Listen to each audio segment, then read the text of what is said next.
Um, Book Show episode 6, Diaries and Journals.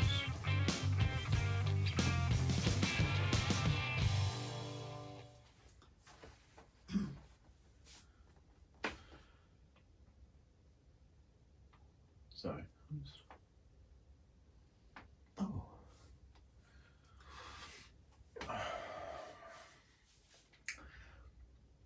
hello. Hello. Hello to you. Hello to you. Welcome back to Barrow Book Show on the Barrow Podcast. So today we are not looking at a specific book. I thought it would be a good opportunity actually just to talk about something else, which is to do with books, to do with reading, and to do with the memoir writing process. So obviously, if you've been listening to this, we look at various memoirs that have, well, books actually, because I intend to do some novels as well, like a little bit of fiction as well. But basically writing that has helped us in our journey to write a memoir together, or that is continuing to help us in our journey to write a memoir together. Stuff that, you know, I've looked at and gone, you know, there's something there that I think is really important, and I might, you know, like pinch a little bit of that for us. But throughout this process, there's a wealth of material. There is a wealth of material, and look, like the hardest thing I think about this whole process has been really whittling down that wealth of material. So where does your mind go? It goes straight to my diaries. Yeah.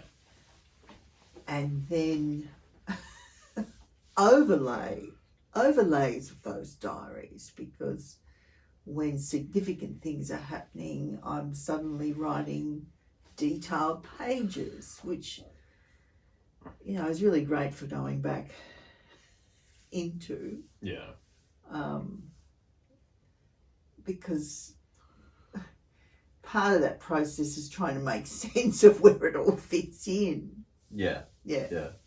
Yeah. So, like, just to set things up, when we started this project, Mum, well, you tell us, like, what did you do? You kept a diary every single year. Look, I don't really know when that started. I think as a child I kept little diaries, but I don't know when it became consistent, but it had been consistent for many, many years. Right. And basically it was, you know, I get up in the morning and I have breakfast and I do this and I do that. Yeah, it's very simple stuff. Very simple stuff. But then through, like, dramatic moments in life, there's some quite good references. Yeah, of course. So, but to make use of those, you've got to sort of sort through, you know, the insignificant things. Yeah. And then at a particular time, when, you know, I was going through divorce and organising access and family court stuff, you know, I've got folders of detailed pages on all that. Well, that's been useful. It's been useful, but I think at the beginning of this, I was really concerned that it had to be all in line. You know, that happened first and then that happened. I was really concerned with the timeline. Yeah, you were preoccupied with that. I did get past that. Yep. And so that all that writing certainly gave a sense to what we were trying to get at. Yeah, absolutely. Like, I mean, yeah, I was pretty shocked, I would say horrified by how much there was in terms of volume. Because for us, and like, I don't know, if there are people listening to this who are thinking about doing a memoir themselves, right? Or they want to do like a family history kind of thing, or you know, mum or dad just passed away, or sister or uncle or something passed away, and they're thinking like, I want to write something. I mean, you know how this process works, right? Like somebody dies, and then you go through the process of clearing out their life a little bit, you know. There's artifacts and records and paperwork and all sorts of things to wade through. And I think a lot of people have that garage or that shed in the backyard with boxes in it, or the filing cabinet in it, that they know there's something in there. And yeah, like this has been an enormous physical undertaking. That's right. And you have to really go through all of that material to find some gems. Yeah. Because sometimes, even at the most dramatic moments in life, it's all very much about this happened, that happened, but what about the feelings around those things? Yeah. And so, I think initially I was getting lost in the events. The detail, But funnily enough, I wasn't writing about the feelings. No, you weren't. And that has been such a difficult thing to get you going on in terms of your writing. Has been like, okay, that happened on that day. I get it. I know what it was and when it was, but how was it? Yes. You know? Yes. And in all of that, there are those descriptions of emotion. Yeah. But you really have to sort of take a deep dive. Yeah. And sometimes little gems just leap out at you. Oh, wow. Yeah. And you're back there. Yeah. Feeling it. Yeah. Yeah, absolutely. Like when we started actually the podcast, I thought we would probably do one episode every other week.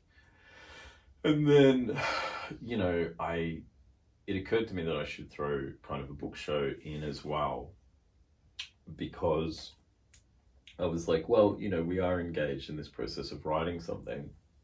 So let's talk about what we're reading and maybe talk about how we're writing in some capacity as well.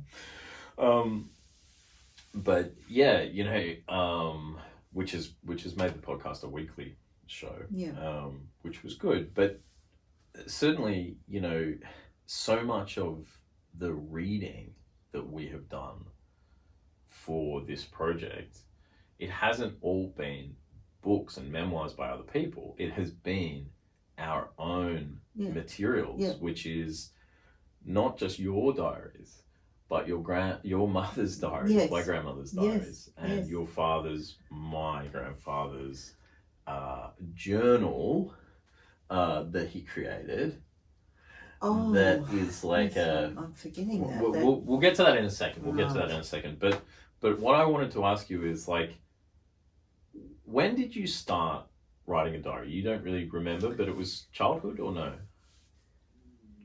I think it was intermittent in childhood, and that was more or less just the events that were happening through school. Sure. The diaries that I've got in the cupboard here. The cupboard.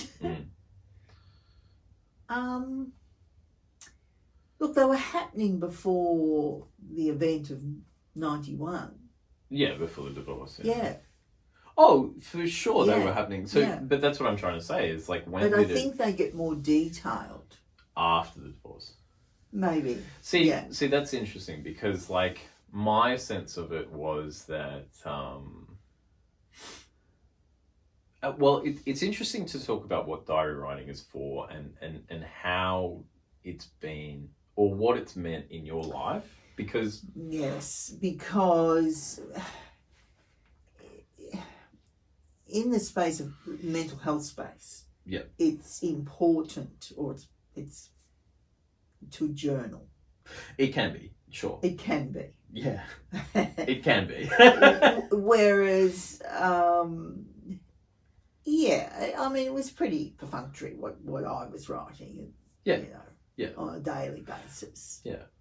But it's interesting that you say that it became more of a staple, more of a feature after your divorce. Like it was something that was happening, but that it becomes this really consistent thing. Because I see... It sort of then becomes a record of...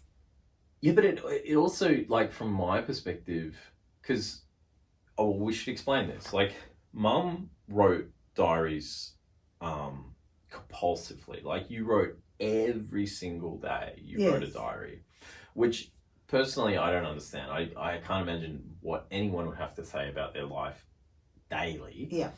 But... and I have tried keeping a diary and I hate it. I absolutely hate it as a process. It became another one of my habits. Well, this is the thing, is it becomes this rigid sort of habitual thing, which I know some people like enjoy, but we got to a point, I say we, what I mean by we is that since I moved home, I sort of was like, why are you keeping a diary? What are you doing? Yes. And I don't want to put words in your mouth, but you ended up stopping keeping a diary. And because even before this memoir process, I would be writing things and I'm thinking, gee, I wonder what I was feeling this time a year ago or this time 5 years ago. And there was a terrible awakening when I would look back and I was writing the same thing. Yes. And I was even writing the same emotional thing. Yes. And I'm thinking, wow, I've really moved on in life. Not. So I think starting to talk with you and that realisation, I just stopped. Yeah. Cold turkey. Stopped. Well, it's now a couple of years, I think. It's been several years. Yeah. Because it became something that I believe was holding you back. Yeah, because you're still anchored in the same things. Well, okay, so my take on it was that writing, so plenty of psychiatrists and whatever might encourage you to keep a journal, and part of something I've done, which is called cognitive behavioral therapy, CBT, doing a lot of writing for that is part of that process. Yeah. And I have done that in an active therapy capacity. Yes. And it's been really, really good. So, I really value journaling. But keeping this daily rigid diary, the way I was my sense of it with you was that it was becoming something where it was like, writing it down was keeping you from taking action. Like, yes. I've acknowledged it, I've written it down, I don't need to do anything now. And that's all I was doing. And that's all you were doing. And one of the scary things was that, as you just said, when we started going back through those diaries, you had been saying the same thing for, we're not talking a couple of years, we're talking 10, 15 years. And writing it was preventing you from taking action in it. Yeah. You were just writing it down. And what was so sad, or what's been sad, was going back and seeing your thoughts about this family scenario that we got ourselves into. Yeah. Like right back, you were going, this doesn't seem good. So and it's like, and my God, therein has been the conflict of me actually being aware of things but never really articulating it in a meaningful way, writing it down. Yeah. But really that's just notating. Writing it down privately versus saying it aloud, acting on it. Yeah. You know. And it's always been my sort of defense for myself, really. I just couldn't articulate it. But you were. Yeah. But you were all along. Yeah. There's a passivity to diary writing. Yes. That has always bothered me. Yes. About it as a process. I really loathe it as an activity. I think it's dreadful, actually. Yeah. Because I always look at, somebody's filled a whole diary and I think, well, that's a novel. Why didn't you write a novel? Yeah. Like, in terms of, you've got that many words, but you haven't arranged it in a way that supplies any joy to anyone else. Like, they're always unreadable. And to be fair, as you said before, that's not what psychs talk about when they talk about journaling. No. That's an active writing. Writing is part of an active therapeutic thing. That's very, very different. Yeah. But that kind of passive, just notation of a life, I find it a little, and I'm always a little, I'm very skeptical when, like, famous authors or literary personalities have their diaries published. I mean, I know those diaries are edited, and I know that, it's for publication. And look, I'm saying this, one of my favorite books in the world is Basketball Diaries and the diaries written by Jim Carroll, right? So, a counterpoint to what I'm saying is that one of my all-time favorite books is actually a diary. But largely, except for in the instance of Jim Carroll and maybe, two other people in history, maybe, apparently John Cheever's diaries are incredible. Apart from those... They're just repetitive notation. Well, you went and you bought... I don't want to say something disparaging about a writer, but I won't. I won't get that comment on record because I haven't read it enough to pass judgment. So my mother's diaries are exactly the same, just day to day commentary. And that's the thing, is that, so we went through your diaries, we've gone through your mother's diaries, and they're all the same as well. Except I would say, and I'm not making a difference between the two of you, but I will say, like, as part of this memoir undertaking we've been doing, is like, you do occasionally get a gem. Well, that's what I meant before. Yeah. Occasionally they actually fall out of the book, as one did the other day. Yeah. And we've found that to be the case with my mother.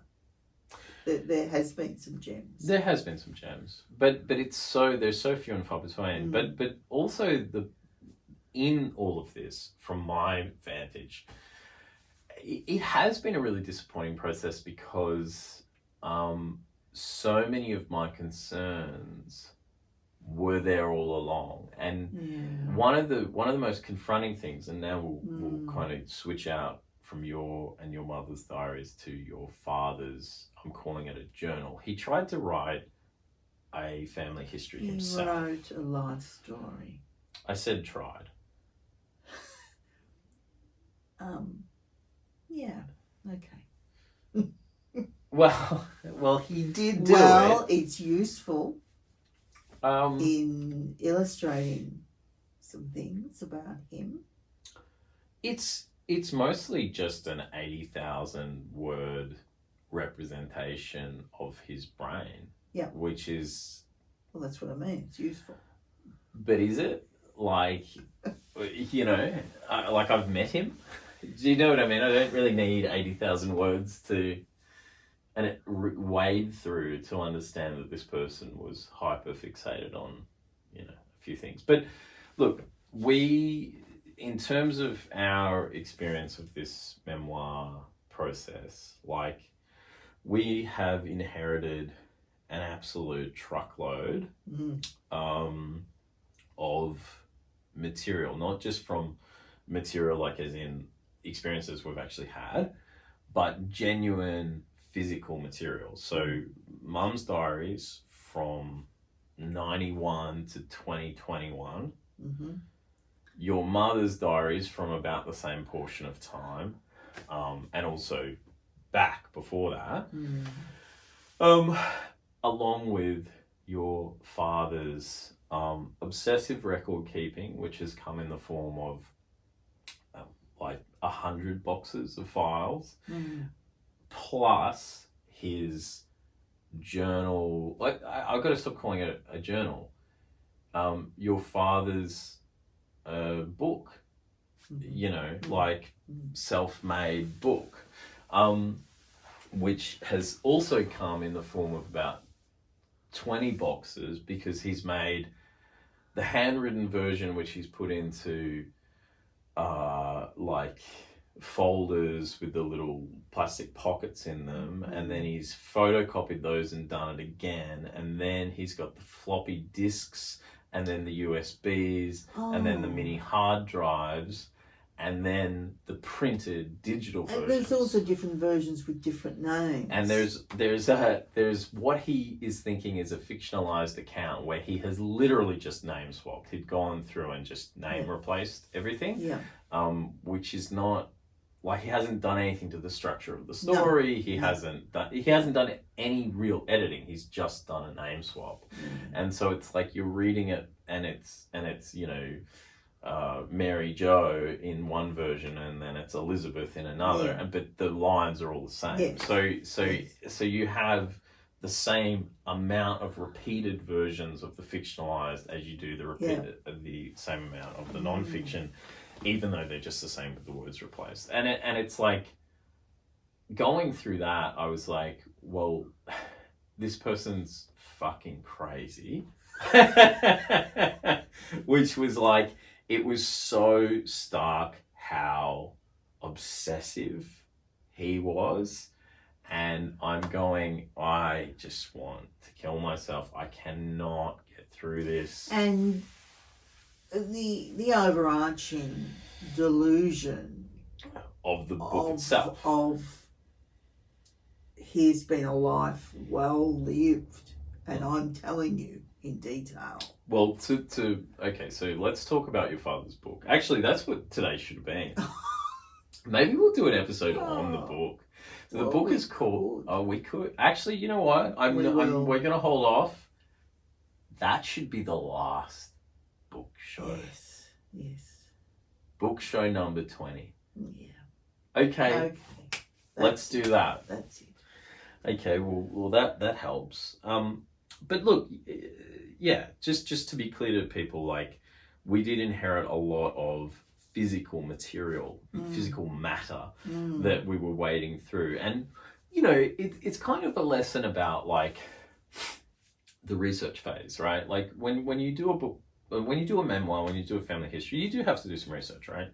And there's a few things you would want to follow up, I'm sure. There's a few things I still want to follow up on. And I've had this kind of thing in my head of like, do I go to the public records office and really try with certain things? Or do I, you know, is it enough for me to just say, well, this is what I was told by this person, and that's whatever. Yes. These are decisions you have to make.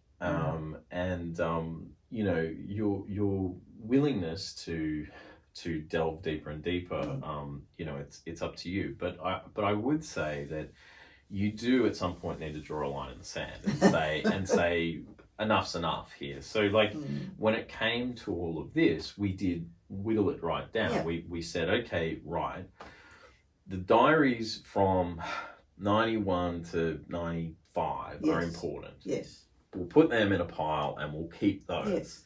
Let's look at all these others. Let's look at all the photos. Let's look at a whole bunch of stuff went out. Like we tossed it, we parted with it, and that has been this really lovely therapeutic thing that we've done.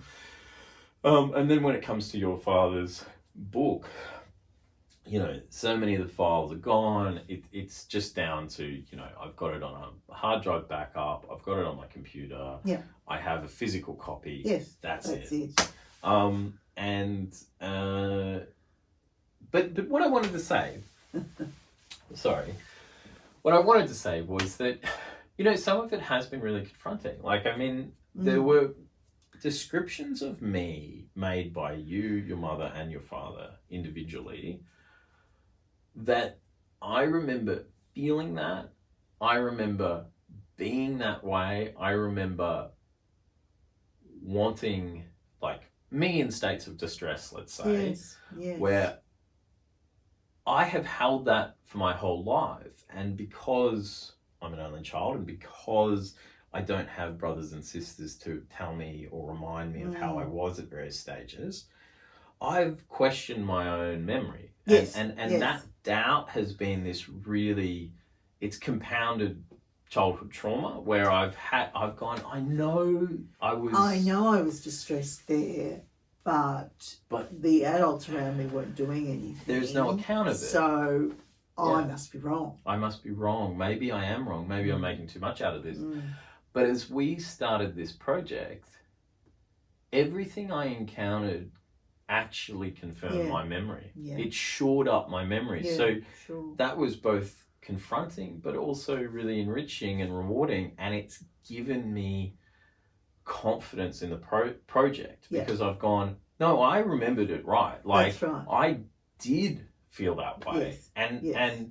But the confronting thing is so and so saw me that way and did nothing but maybe didn't do enough. It is, that's my perspective. Of course. Yeah. But you don't write a diary anymore. No, and as I said, that was cold turkey. I stopped writing maybe when Mum passed away, actually. Yeah, it was around that time. And I just stopped, and I have not thought about it. I used to use the diary, as I said, to look back on certain events, and then it was quite distressing when I found I was having the same feelings about those events forever. And I'm thinking, I don't even want to read back. So when I come to that conclusion, I thought, no. I don't. Well, I mean, there's also something in there about the nature of memory and your reliance on, like, I always think I think people's ability to look everything up on their phone is bad for memory because you never trust that you remember information. You go, I'll look it up. You were getting caught in a bit of a loop where you were sort of just kind of passively reminiscing, but like going back into an old diary, reading through it. And it's sort of like, if you didn't have that to read, you just have what you remembered, and you'd be confident in that memory. Okay, it might be a little inaccurate, everybody's memory is, but you solidify your sense of self by not having that thing to lean on, go back to. There's sort of like this weird dependence, codependence being created between you and the diary. But also there's no need to be going back to check. That's... No, we quickly discovered that your memory was good. Like, that you like everything that you were sort of double checking, you were right the first time round. And I was like, Mum, you don't need to go back so much. Like, you remember your life. You do remember your life. Like, and that was when we were sort of pushing away from that timeline and the facts and details and getting into senses and feelings. At those particular points in time when first of all, I was getting worried about, well, that came first, that came... It doesn't matter because the feelings around all those things were the same, and I know those. It's interesting stuff. And how do you feel now that you kept a diary for so long, and then it was suddenly so easy to stop? How do you feel now that you don't keep a diary? Well, I don't even think about it. Interesting, yeah. Because it became such an habitual... It was an effort. It was a chore. It was a chore. Task, Oh, I haven't done my diary today. Oh. Yeah, so that's not good. No. So I absolutely don't miss it. I always had that feeling whenever I tried to start one, I'd get 2 days and then it'd be like, you have to write it. And I'd go, oh no, I don't want to. Fuck this. It was a chore. Yeah. Yeah, it's kind of a weird thing. I know lots of people keep diaries and you know, that's great. But maybe it's something to think about. Like the healthy question here is if you keep a diary, you know, why do you keep it? Yeah, that's right. And is it helping you? It might be. Like this is just us talking. Yes. I mean, but it doesn't have to become a task. Because it might be the fact that, you know, something awful has happened or something good has happened, and you just want to write something about those individual events. Yeah. It doesn't have to be a diary. Yeah, I mean, I think I also, like, when we started and I saw all those diaries, I thought, well, maybe this is going to be a lot, like, the book is going to be easier because maybe your diary is publishable. But as soon as, no, but I mean that in a sincere way, because, as I say, you know, like, diaries do get published. Yeah. I've always been a bit iffy about them. Yeah. But I thought, oh, well, maybe we'll be able to just lift pieces out. But as soon as we got to them, I was like, and this isn't a criticism of you, it's just, they're diaries, they're really quite mundane. And I'm going, no, you know, like, this is,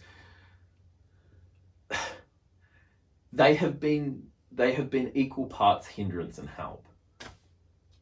Yeah, but the most helpful parts have been about the specific events. Yeah.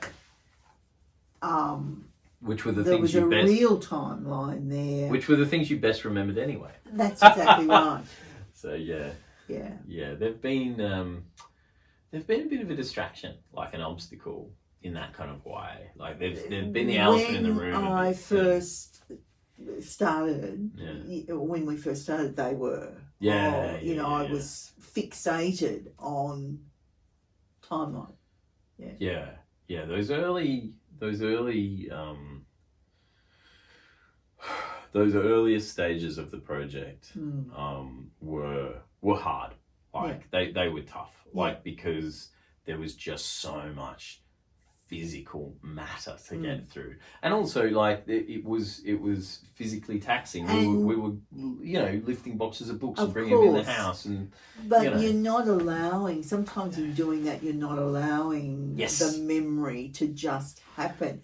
You're having the memory. Oh, well, but let me check. That's what I mean about the dependence. Second guess. Yeah, and that was the thing I had to get you. I had to sort of wean you off them and say, no, you're not allowed to check anymore. Yeah. Write it how you remember it. Write it how you feel. Yes.